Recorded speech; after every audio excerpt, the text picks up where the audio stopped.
গরমের ছুটি কাটাতে হঠাৎই বেরিয়ে পড়েছিলাম নিছক উত্তেজনার বশে ঝাড়গ্রামের রাস্তায়। একটি অত্যন্ত ঐতিহাসিক এবং পুরনো জঙ্গলমহলের জায়গা, যেখানে বেশিরভাগই আদিবাসী, লোধা, সাঁওতাল, মুন্ডা এদের বসবাস। 1931 সালে মহারাজ নরসিংহ উগালষণ্ড মল্লদেবের উদ্যোগে ঝাড়গ্রামে প্রতিষ্ঠিত হয় ঝাড়গ্রাম রাজবাড়ি।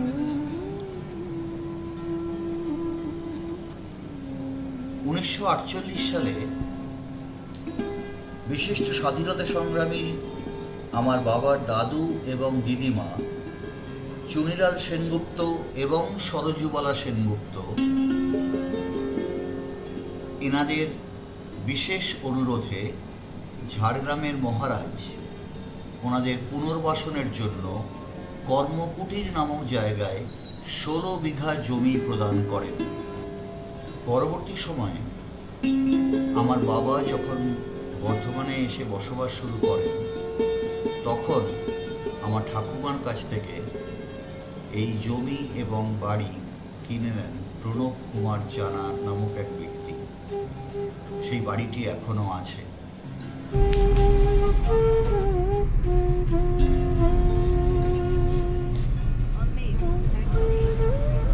পরের দিন আমরা রওনা হলাম চিল্কিগড় রাজবাড়ির পথে কনক দুর্গা মন্দির দেখার উদ্দেশ্যে।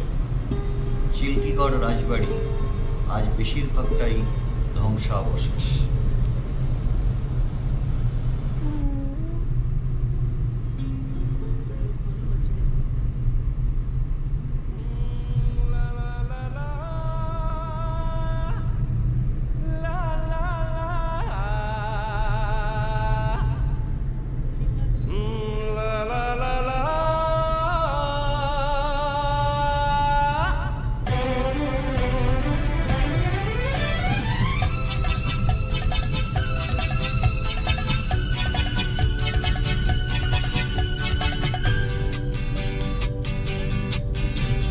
হয়তো আমাকে কারো মনে নেই, আমি যে ছিলাম এই গ্রামেতে। হয়তো আমাকে কারো মনে নেই, আমি যে ছিলাম এই গ্রামেতে। এই মাটিতে জন্ম আমার, তাই তো ফিরে এলাম আবার। অনেক চেনা, অনেক জানা, অনেক চেনা, অনেক জানা তোমাদের কাছেতে। হয়তো আমাকে কারো মনে নেই, আমি যে ছিলাম এই।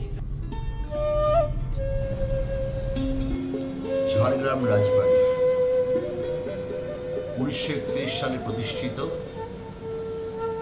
মহারাজ নরসিংহ উগালষণ্ড মল্লদেবের উদ্যোগে।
ঝাড়গ্রাম কুমুদ কুমারী ইনস্টিটিউশন, যেখানে আমার বাবা, পিসি, কাকু, জেঠু সবাই পড়তেন। এবং এখন বিশ্বজিৎ সেনগুপ্ত আমার কাকা ওখানের হেডমাস্টার মশাই।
অধুনা মহারাজ শিবেন্দ্র বিজয় মল্লদেবের সঙ্গে আমরা